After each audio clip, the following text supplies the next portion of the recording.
Welcome to the ConfigureITDone Podcast.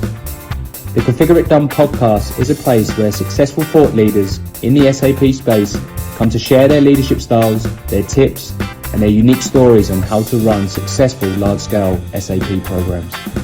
Listen to the podcast to learn from their successes, their failures, their career stories, and their inspirations. This podcast is in partnership with the Black Dog Institute, who aim to create a mentally healthier world for everyone. If you wish to support the cause, please donate via the link below. Welcome to the ConfigureITDone Podcast. I believe this is episode 6 of series 2. I've got the lovely Sara Cruz with us today, and Sara, you've got us another fantastic guest. So I'm going to hand over to you to introduce Tina. So hello, Tina Barker. We actually first met as my contractor, funnily enough, the New South Wales Fire and Rescue. Since then, you've moved on to bigger and better, which I won't take personally, but you're a senior manager now at Accenture just recently. That's correct. Yes, I am. What a time. Well, look, we're going to head straight into the quick fire round, and it's just going to be a real quick get to know you. So if people don't know you at the beginning, they'll certainly know you at the end. But let's get into it. What's your full name? Tina Barker. Nicknames? Got a few. Fieldo, T2, and Teabag. Teabag, like, what's the story behind that? Yeah, Teabag's got a story, Tina. Teabag's got a story. Probably ill-spent youth, I think. Definitely ill-spent youth. We've all got one. And where are you from? Actually from New Zealand. Yeah, that's right. I remember when you first said, so topical question then, how long have you been in Australia? Got to remember how old I am. 41 years. Oh, there you go. And where are you currently working? I mean, I already told them, but yeah. So I'm on a government contract here in Queensland at the moment.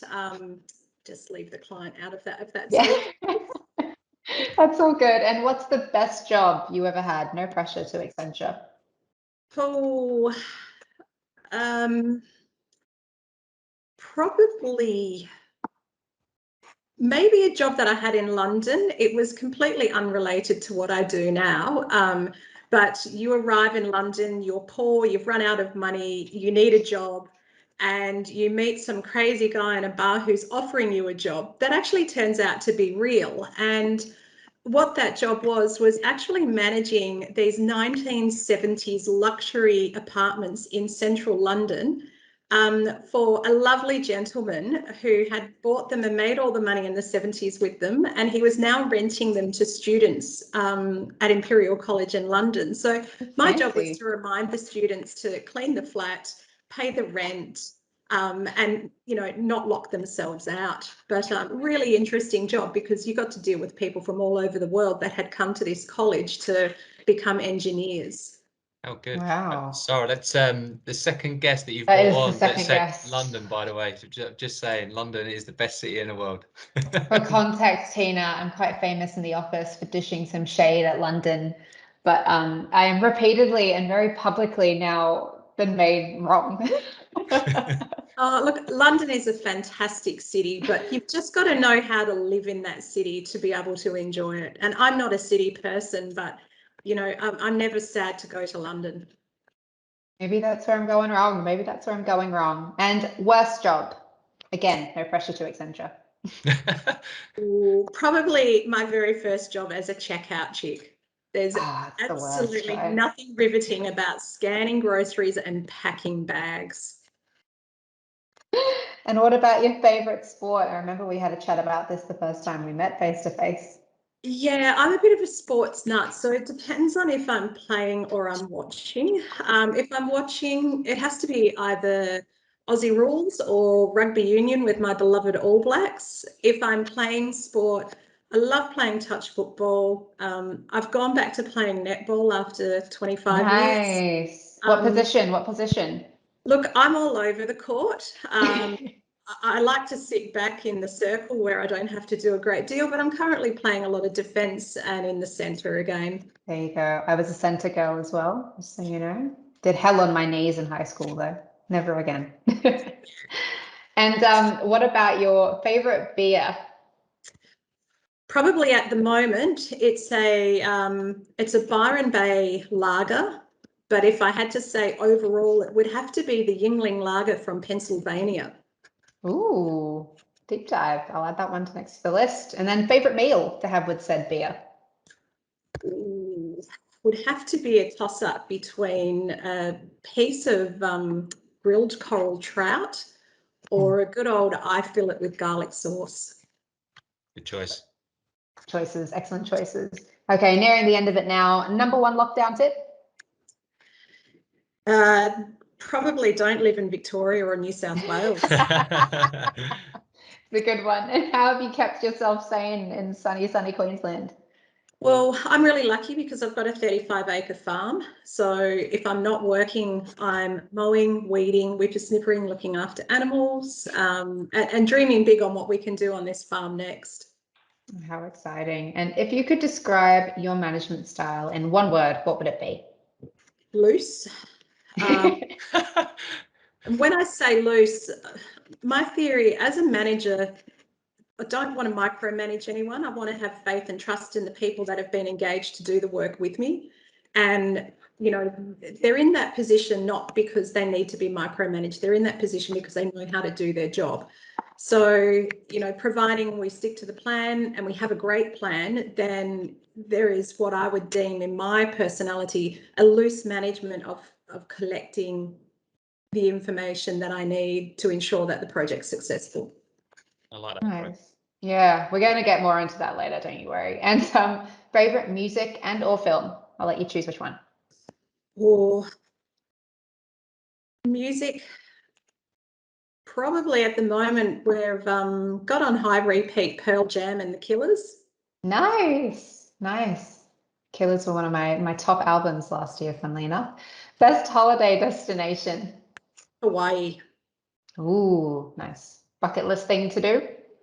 No, that's the regular holiday. The bucket list was Finland, which I managed to get the kids to for Christmas in 2019 for nice. Lapland Christmas. Oh, our directors did something very similar as well. Favorite city? Ooh, probably New York. Oh, nice. And if you weren't an SAP, what would you do? I think I'd like to be a landscape gardener. I can see that. I imagine with the farm, that's just stuff that you'd be constantly thinking about as well. Yeah, anything outside, anything with my hands, anything creative, I think. Nice. Oh, that'd be good. And last one, a fun fact about yourself. Ooh, not that much fun at the moment. A little bit crazy. Like I said, I love anything outdoors. So it's not unusual for me to take the kids four-wheel driving through waterholes with a car that's maybe not 100% set up for the depth of the water we go through.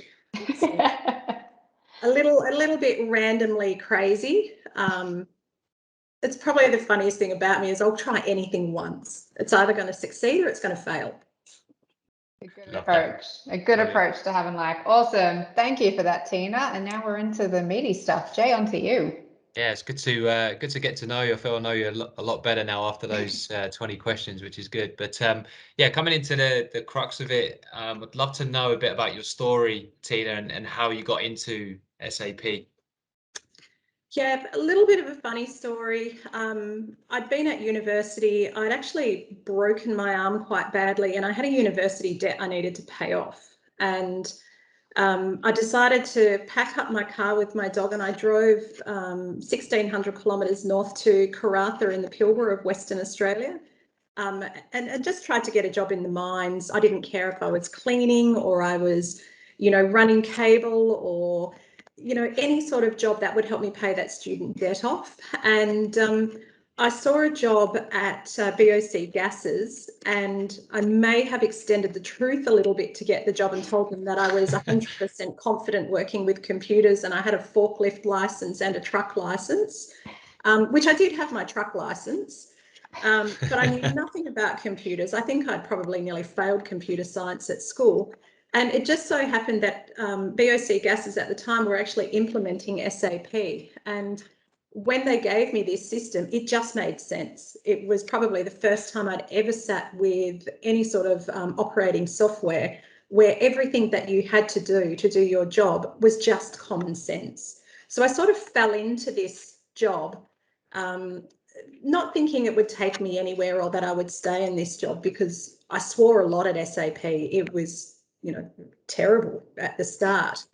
But when I left that job to travel around the world, I started to realize just how good this software was, because I would go into other roles and I would try to do things that I had been able to do in SAP and I just couldn't do it. So the role sort of came from there. In London, I was picked up by a big stationery company and I was doing a very similar role. And then I went from London, back to Australia and then to Europe. And everywhere I went in the world, there was always a demand for SAP. So I just stayed in this industry because it allowed me the flexibility to travel wherever I wanted to in the world and still actually have an income that could afford for me to then go and take 6 months off and travel again. So I still haven't stopped. That's a very similar, not story, I guess, but why Nick Safarias, we sat down with Nick Safarias in the first series and he was explaining about SAP, and we actually titled the podcast A Passport, and he literally said that it is like a passport and you can travel anywhere, and like you said, the demand is always high for SAP people. So it's another good story. Absolutely. And I mean, you probably already touched on it anyway, but is that what keeps you in the SAP domain? Like, what do you most enjoy about it now, having been here for 20 plus years? I don't know. I don't know if it's in enjoyment as such. I think it's more that common familiarity that, when a client gives you a challenge, that the software that we're working with, it doesn't sort of have boundaries. Anything is capable and everything is possible in SAP, given a broad mind and a clear direction of what you want to achieve at the end of it. So no job in SAP is the same, because every client has deviations to how they want to operate or how they need a process to work for them and what industry they're in. So whilst the base of it is very, very comparable across industries, the ability to change that technology without too much, I won't say too much effort, because there is a lot of effort in doing that, but the possibility to make a system for a client that will give them the best solution is probably more achievable in SAP than some of the other ERP systems that I've come across over the last 30 years kind of thing. Sure. And Tina, given you said there's no SAP role that's the same, and that would probably feed into there's no SAP program that's the same, I'd love to understand how you would define what a successful SAP program is to you. And then on top of that as well, Tina, how has that changed over time? Yeah, that's a really good question, because SAP over the years, I started with SAP in R2. I didn't even realize I was using SAP many years before I did the BOC Gases job. And, when I first started on these programs of work, SAP, it was quite common to customize and continually customize this system to suit the business. Now we're starting to work with a standard set of operating procedures and best practice, which has been developed by SAP. And we're only having to slightly deviate at times to now fulfill a customer's requirements. So SAP has evolved, obviously over the last 50 years that it's been around, to a point now where we're not having to manipulate the actual program itself to suit a customer. So, I mean, for me, a really successful program is to implement SAP with as fewer changes as possible, because ultimately SAP does update the software over a period of the licensing time that a client owns it. And if we can actually just apply these updates to the system without fear of customized programming falling over, that's fantastic. But we're still not quite there yet in the industry that we can provide every solution to every customer, but we're very close with the technology that SAP has implemented and the change to some of the cloud offerings and the new technologies that come with artificial intelligence and all of the new technologies that are now available in the world. So for something to be really successful to me is to actually give the client the most efficient solution for their business that doesn't deviate too far from the best practice that SAP offers them to use. Sure. And you mentioned there about not changing too much. I remember being at an event a couple of years ago. We used to host these a change leadership group, and there was a gentleman called Murray Black there, and Murray said that if your program needs change management, it's failed. And I was like, that's quite a confronting comment there. And what he meant really was that it's basically what you're saying about the change component to the business. You don't want to change too much, and the business should want the technology. But have you got a view on that at all, Tina? That comment? And yeah. Yeah, look, I think any project that is run without change management will be a failure, because there is inevitably going to need to be change in any business if the business's mandate is to align with the SAP best practice. And whether it's in work or if it's in personal life or sporting life, things evolve over a period of time, and we start to allow bad habits to creep into what we do every single day. And you will notice, with some companies that don't do the upgrades with SAP, and they don't, they end up out of support and they're still customizing this system. When it does come time to bring them into line with the new technologies, their actual business processes have deviated so far from what would be considered best practice that any change we do make is going to be a fundamental change to the way their people work. And that change to the way that people work may need to involve unions and HR. So to not have change management, I think, is actually, I think it could be very detrimental to a business having a successful implementation. And I mean, there's a very old book from the 70s called Who Moved My Cheese? And that is just so applicable, even now in 2021, to any business that is making a change. They just have to have that team of people working with them, even if just from a comms point of view. Sure. Mm-hmm. Yeah, definitely. I could like every program that we meet with, program directors, CIOs, I always ask a question of, if you could go back and you could start this project again, what would you invest more in? And 9 times out of 10, it's change management. They would have started it earlier. They would have started at the beginning. They would have invested in that whole journey a lot easier. So yeah, totally agree. And that leads really well, because I imagine change management is going to be one of them. But what are the top 3 imperatives you look for within your team when you're delivering a project? Look, certainly change is very, very high in the piece. That whole change comms piece, I believe, is the difference between a successful and an unsuccessful project. But to be able to have that change and that comms undertaken, you need to have people that understand the business or understand the process. So for me, you need to have very clearly defined processes of how you want your business to work. Now, it's not necessarily how we work now, but it's what can we do in our process that will enable us to be more efficient in the future using this new technology that you have. And then probably the third thing for me is to have the right people in the right places. You don't want a HR person sitting in a maintenance and engineering room trying to teach a planner how to plan their maintenance work. So to have the right people with the right skill set, it enables you to deliver a program of work that is successful for the client. Okay, brilliant. And another question for you around your project management methodology. Can you define that, Tina? Look, to be honest, I don't sit at the top of the tree in terms of project management. I like to sit in that team lead position or that delivery lead, where I'm still reporting up to people who probably have more of a corporate ethic and they can deal with the politics that are required. Because when you're doing these programs of work, it could be $1 million project, or it could be a $100 million project. You need to have a certain type of person to be able to communicate to the board and do it in a way that's accepted. I always say I'm a nuts and bolts person. I like to get my hands dirty in the work. I like to be in there solving the problems. And I like to be working with the people that I have in my team who are working. Yes, they're working for me, but my philosophy is that we're working together. And it's like taking a bunch of firefighting guys. When they go out to a fire, it's not just one person fighting the fire. They're working together as a team, and they provide a solution at the end of it.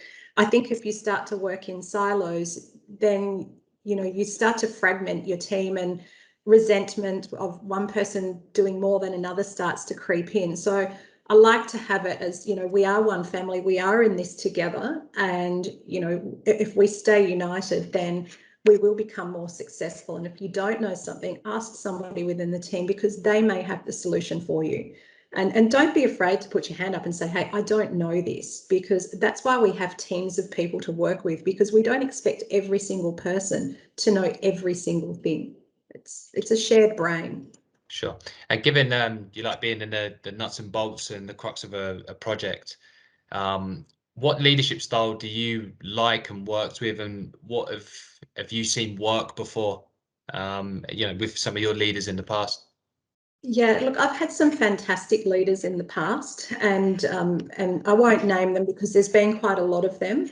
But when I say that my leadership style is loose, it's not loose as in a loose cannon. It's loose in that I like to enable the people that I'm working with to make the right decisions to produce the work. We have a timeline, we have a plan, we have deliverables, and we're adults in this world, and we have the capability to see when something is due. We have the capability to communicate with a client. And I like to give people the opportunity to be able to do that work without being micromanaged. Micromanagement is one of the things I hate the most, and I think it costs projects a lot of time and a lot of money. When you are engaging somebody to do that work, you've gone through the recruitment process to say, this is the person who is most suited to this job. They have the skill set, they've got the references, they have the ability. We've now engaged them. I don't want to have to sit over their shoulder every day and say, have you done this? Have you done this? Because it's wasting my time and it's wasting their time. And it does cause resentment within these teams. And I mean, some of these programs of work could have 140, 150 people.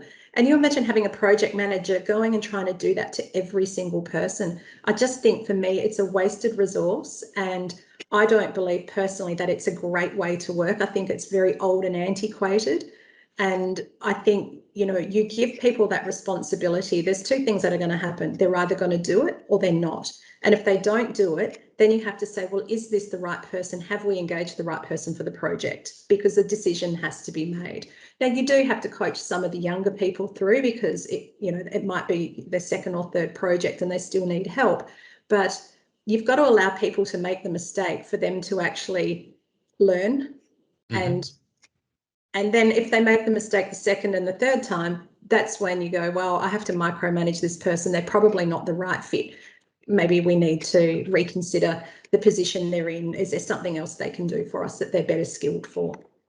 Yeah, I've always said, failures are your biggest asset, but only if you learn from them, for sure. So that's good. Well, that's it. You would never ever learn if you never ever made a mistake. So if you've not taken that step. Yeah, you could never improve as a person if you weren't prepared to take the risk to make the mistake. And I think that's it, is you've got to take that risk first. And I think COVID has actually really forced a lot of these workplaces to recognize that there was perhaps an error in their management style. It's forced people to take that step back, to not have that constant, like, let me just peek over to your desk. What's that going on there on that screen?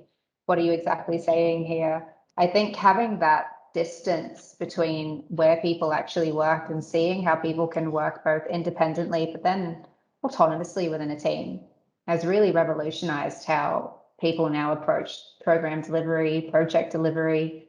It's totally like reinvigorated the working market. That's it. And if you don't have trust in the people you're working with, what hope do you have in actually having a successful business or a successful project or a successful life? You have to give that trust. And I think a lot of the working from home has forced a lot of companies to change their perception of what people do when they're home. Yes, they might go and put a load of laundry on, or they might go and mow the lawn in their lunchtime or whatever it might be. But the fact is they're still delivering at the end of the day. So should we be concerned that they've put that load of washing on, or should we always have to look over their shoulder, or Are we getting better efficiency from our people because they may not be commuting 2, 3, 4 hours a day? No, exactly that. And look, we touched on it already, but like we mentioned, mistakes really are how you learn. It's how you grow as a person. It's how you grow as a professional. What would you say was your biggest mistake, and what did you learn from it? It's probably not fit for this podcast, my biggest mistake.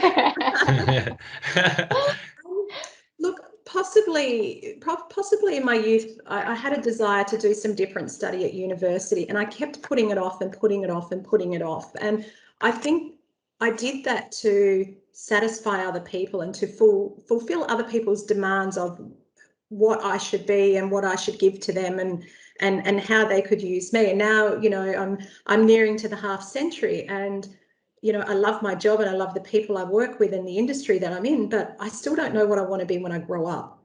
So that's probably my biggest regret, is that I had the opportunity when I was footloose and fancy, and it's actually more difficult when you become older and you're a parent and you've got adult things to have to worry about, to just stop everything and go, you know what, I'm taking these next 2 or 3 years for myself.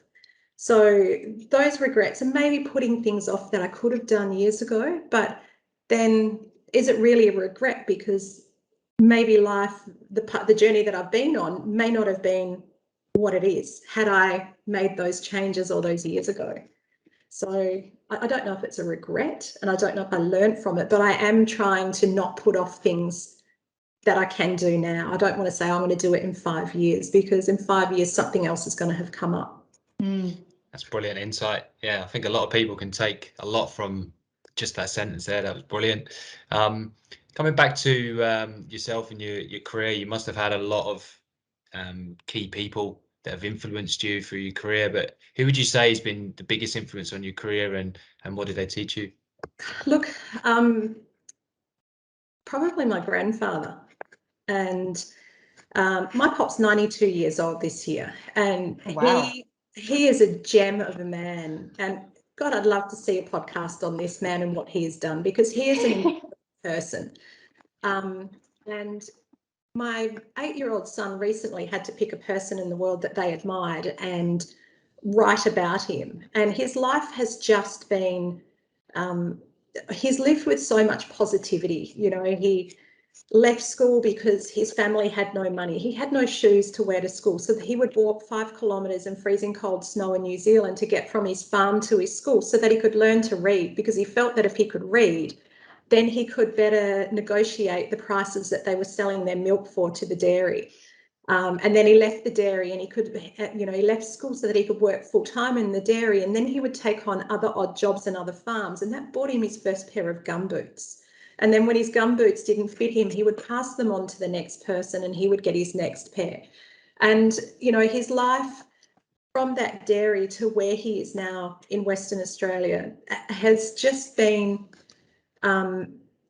it's been created through this positive thought that you can achieve anything. If you want something bad enough, you can do it. And you don't have to be a scholar. You don't have to go to Harvard. You don't have to have a university education. It is getting harder now in this day and age. Kids just can't leave school when they're 13 years old, get a job, and become Prime Minister of Australia. It is a little bit harder. But to see a person who's gone, you know what, I need to support my family and I need to make something better. I'm going to make this work. He came from a dairy farm to having one of the largest earth-moving businesses in New Zealand. And then, he gave all of that up because he felt that there was a better future for our family in Australia. So he picked everything up, the whole family, and he moved us all to Australia. And then his work started once again in the earth moving and construction industry, but he started building limestone marinas. So if anyone's been to Western Australia and you see the Fremantle Wharf where the America's Cup was actually housed, that is actually my granddad's work. And the Coogee Marina and Hillary's, and the Dawesville Cut. He's worked so hard in his lifetime, and he's never complained about what he's had to do. He's just had this positive take on, I can do this. It's great for the environment. There's a legacy for my kids and my grandkids and now great grandkids to look at. I'm providing for my family. Any opportunity that comes my way, if I don't know it, I'm going to know it by the time I've finished it. And I just think that positive attitude and that welcoming arms, and this whole time that he's been doing this, he's raised his own 4 kids, he's raised a few grandkids in his house, and then he's had all these what we call adopted family members that have turned up in Western Australia to play rugby league, and they've lived in our house as well. There's always been any number of people in there. So whilst he's not running the government and he's not saving lives, I think just the wisdom that this man has imparted and his take on life that he has provided to so many people has probably set him apart from these scholars, because, his message is the same to everyone. Just work hard, make your own luck, look after your loved ones, be safe, be kind, because kindness is free. And I don't think I've met anyone else like him in my whole working career. Everyone else has a motive to succeed. His success isn't about him, it's about his family and his friends, and if he's successful, then they're successful, kind of thing. It's never been him and the bright lights. It's always been what he's able to do to give to others. And I just hope that everyone has a person like that in their life, because he truly is 1 in a million, and he's 1 in a million, not just to me, but to so many people. So very, very lucky to have had him in my life. Love that, Tina. That's amazing. Emotional. He's a really good old egg. Like, he never says don't do that. He goes, go and try it, because if you don't try, how are you going to know if you can do it or not? Just do it. And I love him for it. He's great, and he's got a little potty mouth when he's not talking to the ladies. I've caught him a few times. He's never sworn in front of me, but I've heard him, talking with his mates, and he's got this little potty mouth, and then you walk in and he goes back to this prim and proper English. I love him. What a guy. I do have an uncle that's also like that. He's half blind, half deaf, but if there's a pretty waitress, all of a sudden he can read the menu, he can hear just as well, all the charms been turned on. Definitely. There we go. And what a great story. I would love to have him on the podcast. Look, you've already touched on it as well, but what would you tell your 21-year-old self? What would your granddad maybe tell your 21-year-old self if he could go back in time? Maybe do it all again. Do it maybe try the things that I thought I wanted to do. Maybe don't put them off. But geez, I've had a really good life. So I would like to do it all the same again. Might go a little bit more wild on my travels in my youth, but just continue to experience everything that the world throws at you, because it is true when they say the world is your oyster. Brilliant piece of advice. And then, we'd love to have your granddad on the podcast as well. He's a gem. But who else would you like to see, on the podcast? Maybe in the SAP space. Any like leaders that you worked with before, managers, or anyone you'd like to hear their story, basically. Look, if it has to be in the SAP space, there's a gentleman called Mike Harvey, and he's a man, when I first came back from overseas, he took a risk on me to employ me to do some work for BHP in the maintenance and engineering space, which I had never, ever worked in. Mm-hmm. And he took me under his wing and he taught me absolutely everything he knew. And still to this day, I just love seeing this man, because he is a genuine soul to the earth person who manages his teams well. He knows the technology extremely well, and he's a really great guy. He actually has a personality. He's not a stiff robot.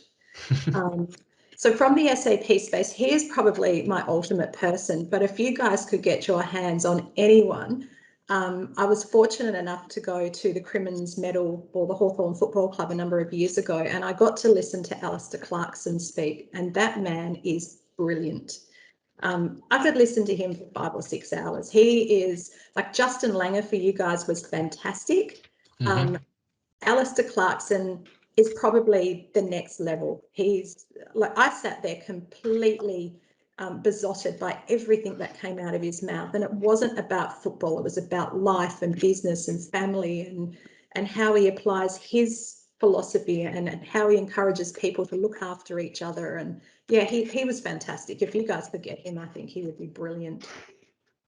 I'll task you with that one, Sara. Yeah, Maybe I'll you give could it a go. reach I'll out. give it a go. That'll be a different marketing call, wouldn't it? Oh, well, thank you so much, Tina, for coming along. I really do feel like we know you so much better already, but I'm going to have to give your granddad a call, I think. When I need a pep talk, pass him the number. He is a great old egg. I think everybody in their lifetime should get to meet him at least once. And yeah, he's just, they don't make them like this too often anymore. No, doesn't sound like it. 1 in a million. Well, thank you so much for coming along. Yeah, thank you, Tina. That was amazing. Thank you for your insights there. And yeah, we appreciate your time. You're welcome.